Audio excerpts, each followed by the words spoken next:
종교에는 크게 두 가지가 있습니다. 하나는 그 하나님의 계시를 중심으로 이루어진 계시 종교이고, 다른 하나는 인간의 이런 경험, 살아가면서 가지는 경험이나 이런 메디테이션, 명상에 근거를 두고 있는 유사 종교이죠. 기독교는 어느 종교일까요? 기독교는 계시 종교입니다. 즉 하나님께서 계시하는 그 말씀에 따라서만 움직이고 가고 서고 하는 것입니다.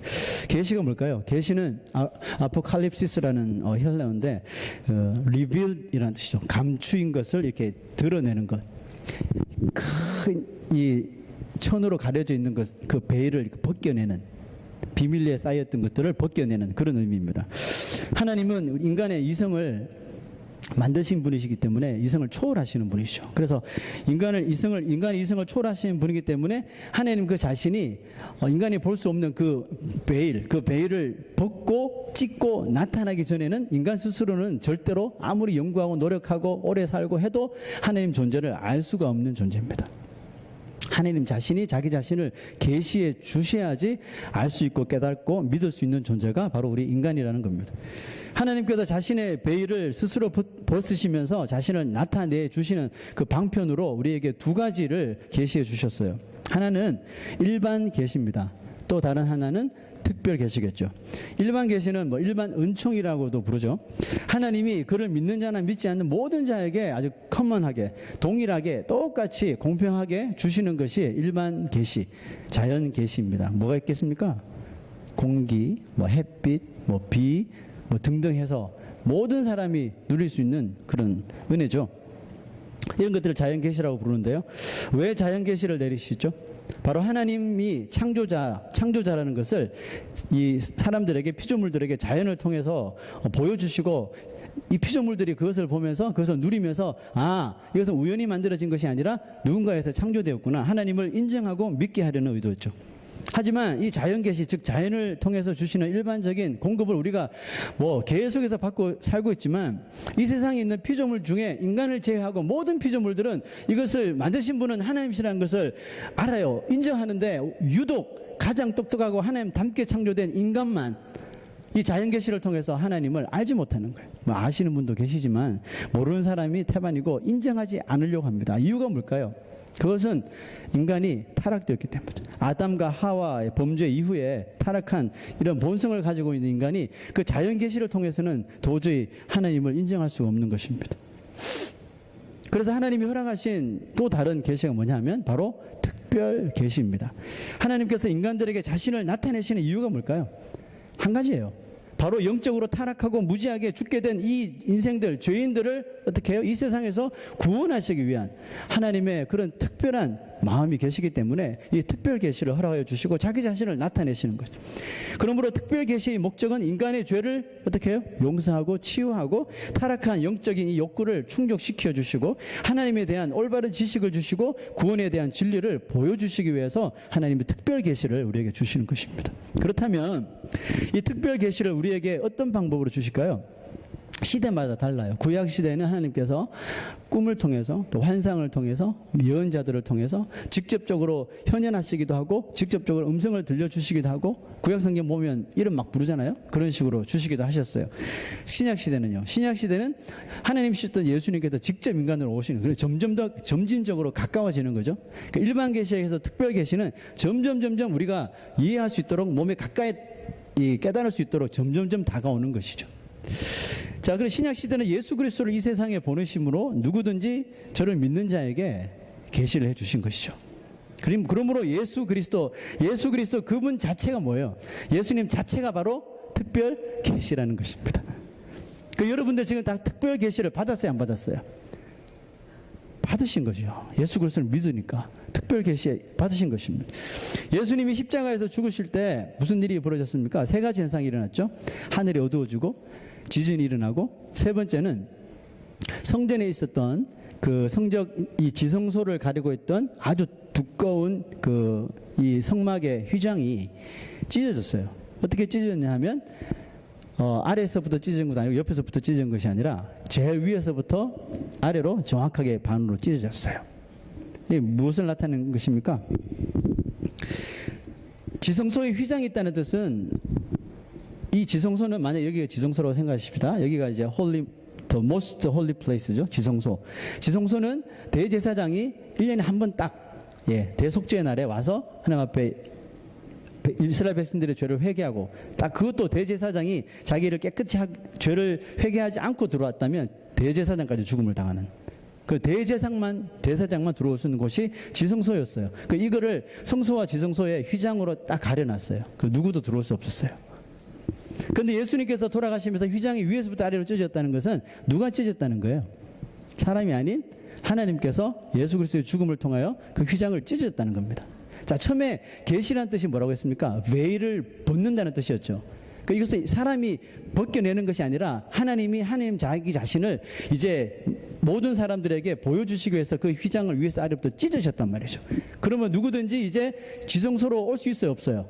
올 수 있죠. 그래서 이 지성소가 현대 뭐 어디입니까? 교회죠. 그러니까 예수를 통하여서 예수 이름으로 이제 누구든지 이 지성소에게 하나님이 계신 지성소로 나올 수 있게 되었다는 사실이죠.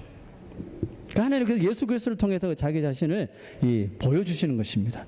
그래서 예수님께서 뭐라고 하셨어요? 내가 곧 길이요 진리요 생명이니 나로 말미암지 않고는, 예수 그리스도를 말미암지 않고는 누구에게 아버지께로 갈 자가 있다 없다? 없느니라 그랬습니다. 정확하죠? 자, 그런데 구약이나 신약 시대는 할 것 없이 하나님께서 주시는 이 특별 계시를 얻는 사람들에게 공통점이 하나 있어요. 그거는 뭐냐 하면, 그것은 특별 계시를 얻은 사람은 기다림의 연속이었다는 거예요. 일반 계시는 기다릴 필요 없죠. 곧바로 우리 눈에 다 보여지니까 뭘 기다려? 누구나 볼 수 있는 것이라서 우리 생각에는 쉽게 하나님을 만날 수 있을 것 같은데, 대자연에 가보고 뭐 나이가라 폭포를 가보고 범상치 않은 그 자연 만물을 보면서 와, 이건 인간이 만들어낸 것이 아니라 신에 의해서 창조되었다, 만들어졌다, 요 정도까지 근접할 수 있어요. 그런데 그게 다란 말이죠. 그럼에도 불구하고 하나님을 믿지 않고 인정하려 들지 않습니다. 그 인간의 한계죠. 일반 계시를 통하여서는 정말 하나님의 그 존재 자체를 인정하려고 하지 않습니다. 오히려 창조주를 알려고 하지 않고 오히려 자연 스스로 뭔가 자기 스스로 이루어진 것이냐, 자꾸 그곳에 몰두하고 연구하면서 그 에볼루션 같은 것들을 자꾸 만들어내는 것이죠. 자연 안에서 자연이 스스로 이렇게 만들어진 것이냐. 하나님의 특별 계시는 아무에게나 주시는 것이 아니에요. 누구에게 주십니까? 택함 받은 자, 선택하신 자들에게만 허락하시기 때문에 특별 계시를 받은 자 혹은 받는 자들은 무엇이 필요합니까? 하나님의 그 계시가 이루어지는 그 시간, 그 때를 기다림이 필요하다는 거죠. 우리가 누군가를 전도할 때 예수 믿으세요, 오케이, 바로 영접하는 사람이 잘 없습니다. 시간이 기다려요. 마치 우리가 아기를 가지고 10개월이 지나야지 아기가 나오는 것처럼 상고의 고통을 겪는 거죠. 그래도 주님 앞에 나오지 못한 인생들이 있어요. 그 하나님의 때라는 걸 우리가 모른다는 거죠. 그러므로 우리가 때를 얻든지 못 얻든지 복음을 전하는 것입니다. 전도하는 것입니다.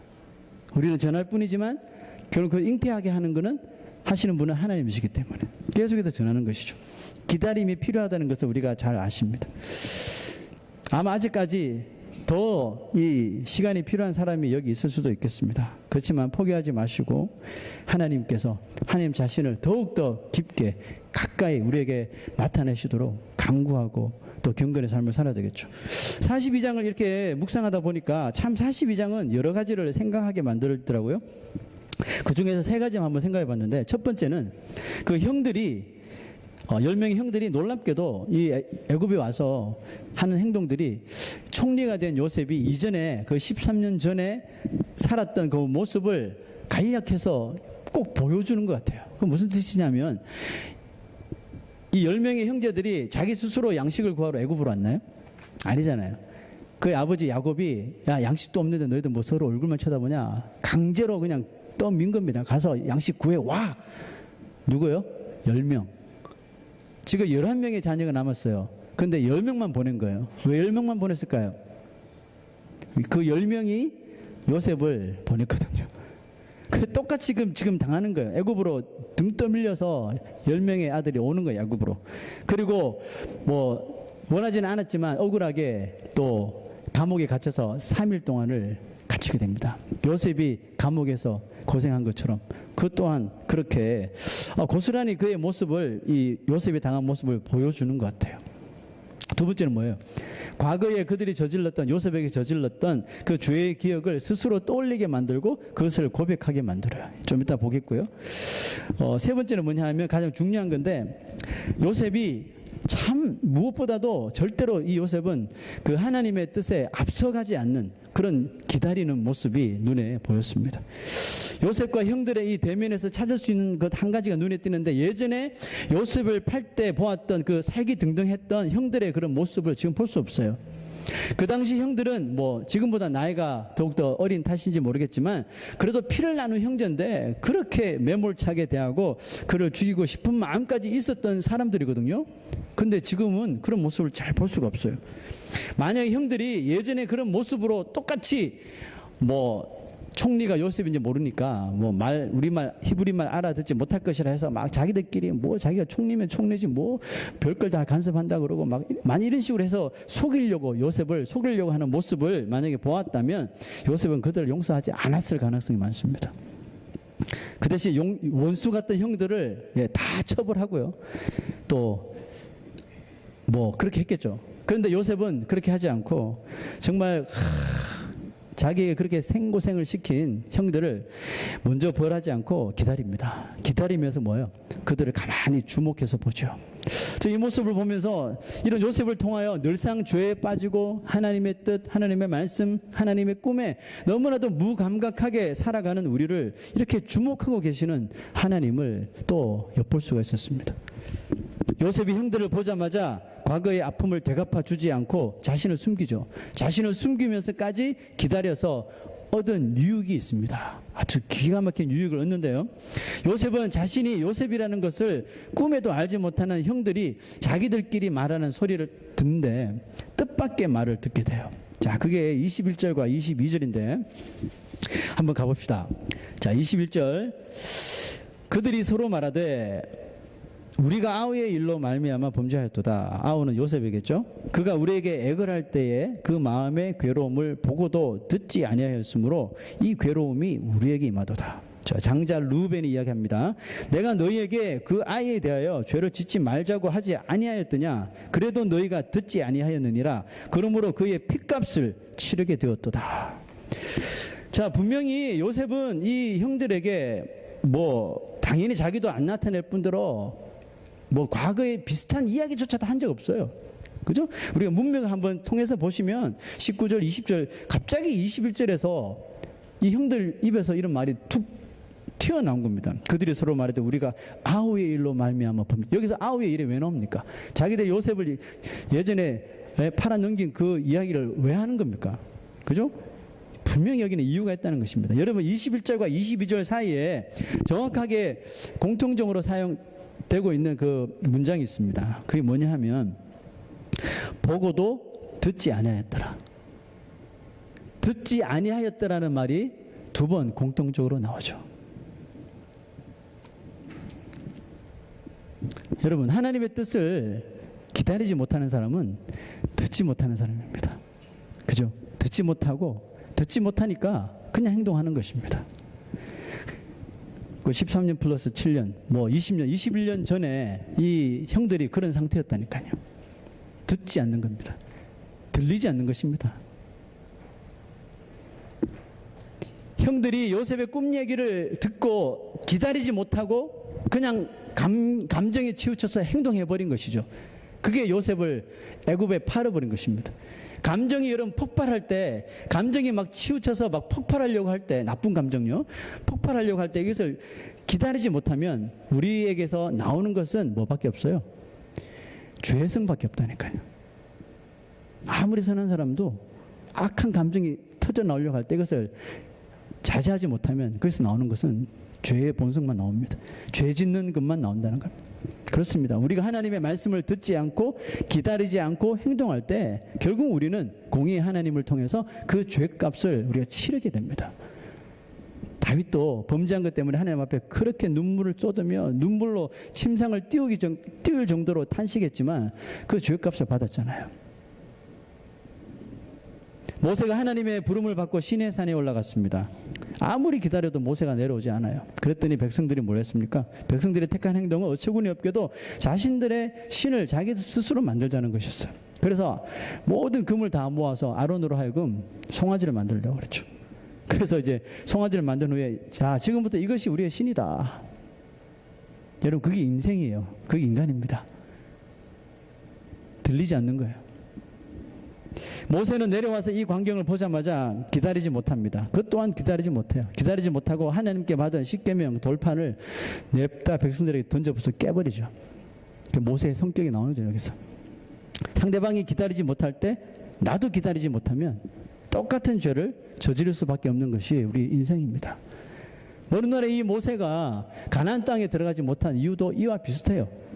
백성들이 또 물 없다고 물 달라 아우성 치니까 그 지팡이로 반석을 3번 꽝꽝꽝 자기 마음대로 내리쳐서 불순종의 의미로 또 그가 들어가지 못해요, 가나안 땅에. 다윗이 사울에 대하여 기다리지 못했다면 그 사울로 하여금 사과의 고백은 영원히 듣지 못한 채 하나님이 세우신 그 기름 부어 세우신 왕을 자신의 손으로 죽이는 죄를 범하고 말았을 것입니다. 사람들은 기다리지 못하고 예수 그리스도를 십자가에 못 박았어요. 직성이 풀리는 거 그래요. 십자가에 못 박았으나 끝까지 참으시고 기다리신 예수 그리스도가 마침내 못 박힘을 당하신 것 때문에 승리하게 되셨죠. 자, 여러분 오늘 말씀 보십시오. 이 말을 들은 그 형들이 갑자기 과거의 이야기들 하면서 자기의 잘못한 것을 이렇게 뉘우치기 시작하죠. 이 말을 들은 요셉은 그들을 떠나가서 울고 다시 돌아왔다 그랬어요. 요셉이 잘 울었던 청년인 것 같아요. 네. 울고 나가서 또 울고 또 돌아와서 아는 것처럼 또 막 행동했다는 거죠. 저는 이 장면을 보면서 이런 생각이 들었어요. 아마도 요셉은 이 부분에서, 이 장면에서 그 10명의 형들을 용서해 주기로 이미 그 마음을 다 굳힌 것 같아요. 사람이 눈물을 흘린다는 것은 뭔가의 감정의 변화가 크게 심할 때 일어나는 거거든요. 그 요셉이 이미 형들이 자신에게 행한 일로 인하여 그들도 지금까지 다 잊고 사는 정말 양심이 다 굳은 사람, 그런 사람인 줄로만 알았는데 그들 또한 지금까지 하루도 빠지지 않고 한순간도 빠지지 않고 계속해서 마음속에 그 요셉을 과거에 팔아버린 일로 지금 그들이 애굽 땅에 왔으니까 얼마나 그 기억이 생생했겠습니까? 아, 요셉이 이런 길로 향해서 갔겠구나, 뭐 이런 생각 들면서 자기 죄들을 뉘우치더라는 겁니다. 이런 그들 스스로 심히 괴로워하고 있다는 것을 보면서 요셉의 형들을 향한 그런 굳은 마음이 일순간에 다 녹아져 버렸다는 것이죠. 우리의 삶 가운데 인간의 이런 인간의 의만 가지고는 해결하지 못하는 것들이 너무나 세상에 많다는 것을 여러분 명심하십시오. 세상의 법대로 하면 될 것 같죠? 아니에요. 우리의 마음의 문제는 세상에 정해놓은 그런 의나 법으로도 할 수 없는 것이 있습니다. 비록 가족 간의 문제라도 해결하지 못하는 때가 많은데 우리는 이 요셉과 형들의 이 대면을 통하여 과연 무엇이 이런 문제들을 해결하게 하는지 볼 수 있어야 합니다. 여러분, 그것이 뭘까요? 요셉의 형들이 그들 스스로 요셉에게 말했던 그 말 속에 정답이 있습니다. 11절로 들어갑니다.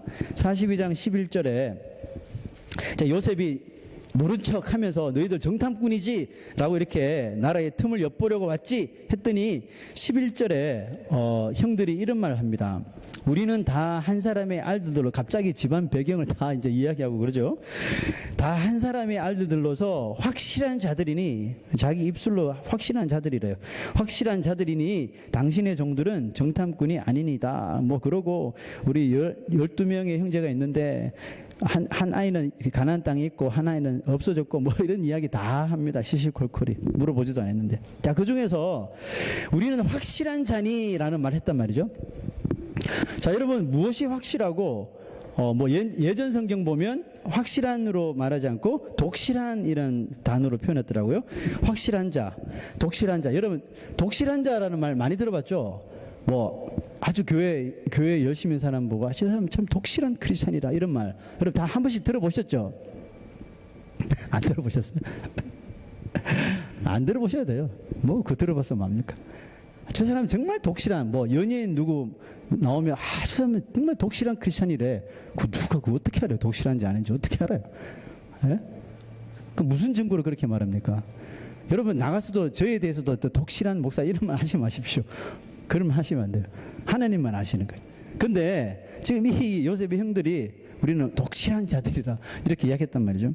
자, 확실하다, 독실하다, 이 말을 영어 성경에 보니까 honest man이라고 표현했습니다. honest, 정직한, 신뢰할 만한, 거짓말하지 않는 뭐 이런 그런 사람들이라고 스스로 이렇게 말한 겁니다. 여러분, 독실한 그리스도인은 어떤 사람을 보고 굳이 말하라면 독실하다라고 하는, 확실하다, 정직하다라고 말할 때 우리는 그 사람이 어떤 모습을 보여줄 때 이런 단어를 사용합니까? 믿음이 좋은 사람을 일컬을 때 독실하다는 말을 합니다. 믿음이 좋다는 것을 무엇으로 증명할 수 있어요? 우리가 믿음이 좋다는 것을 증명할 수 있는 방법은 딱 한 가지예요. 어떤 상황이 닥쳐보면 알아요.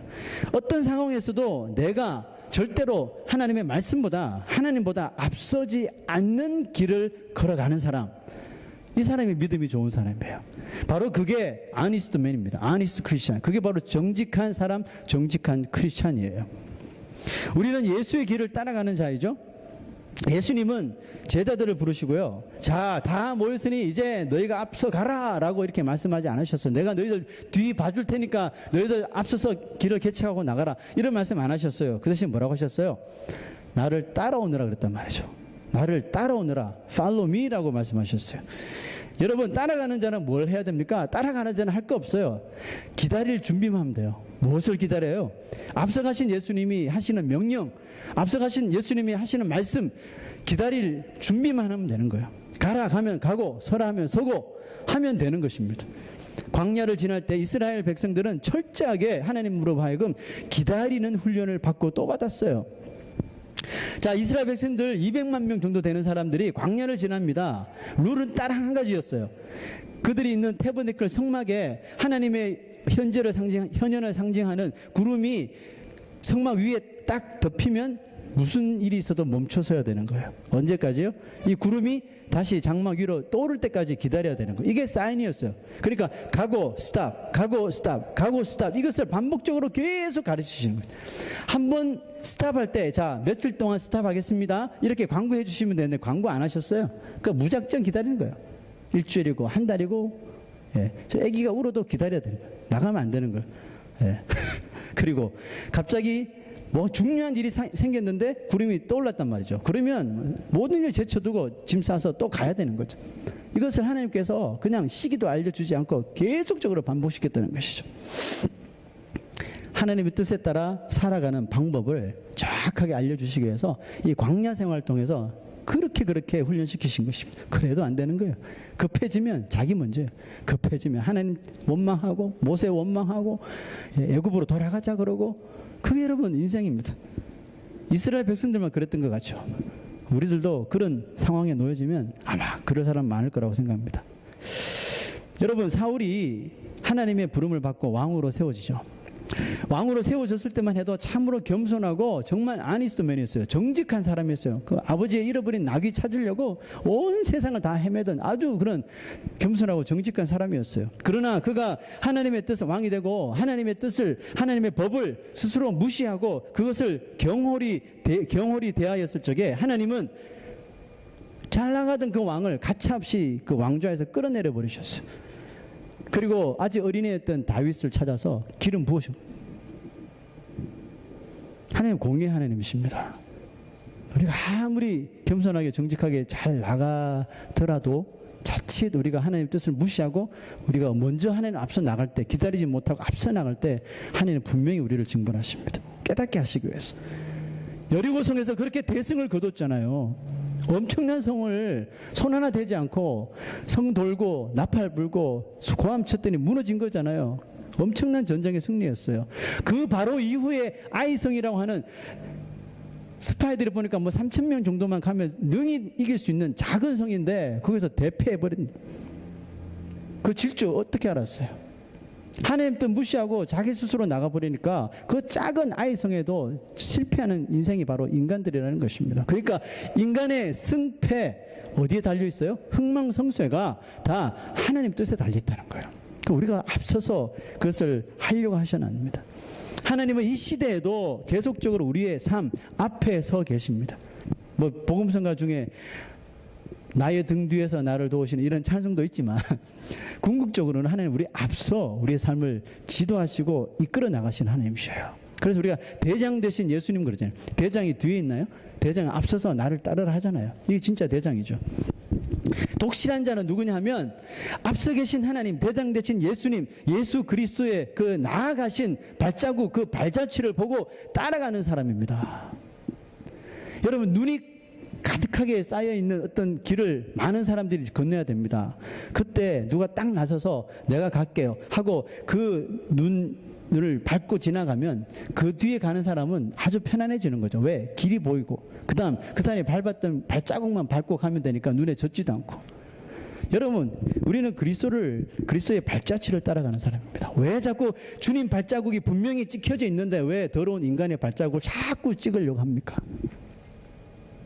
하나님께서 앞서 나가셔서 길을 보여주시면 그 길로만 따라가면 되는 거잖아요. 요셉은 형들의 말대로 그들이 정말 독실한 자인가? 그들이 스스로 우리는 확실한 자니? 라고 말했잖아요. 진짜 이들이 확실한 자인가? 그런가? 하고 계속해서 정직한 자인지를 시험해 봅니다. 그죠? 이제 그 이후로 계속 시험하는 장면이 나오잖아요. 이 모습을 보면서 여러분, 이 요셉이 누구를 상징한다 그랬습니까? 바로 신약시대 예수 그리스도를 상징한다 그랬죠. 마치 요셉이 그 자기의 형들을 계속 이 사람들 정말 독실한 자인가? 이 사람이 정말 신실한 자인가? 시험하는 것처럼 예수 그리스도께서는 이 시대에도 우리를 향해서 계속해서 시험하시는 것입니다. 너희들이 진짜 독실한 자인가? 정말 믿음이 확실한 자인가? 너희도 정말 내 발자취만 바라보고 쫓아가는 자인가? 너희들 뜻대로 가는 거 아니야? 너희 생각대로, 너희 계획대로, 너희 결단대로 나가는 거 아니야? 그러면서 너희도 독실한 자라고 말하는 거 아니야? 라고 주님께서는 계속해서 우리의 길을 실험해 보시는 것입니다. 내 말에만 집중하고 있는가? 정말 나만 바라보며 가는가?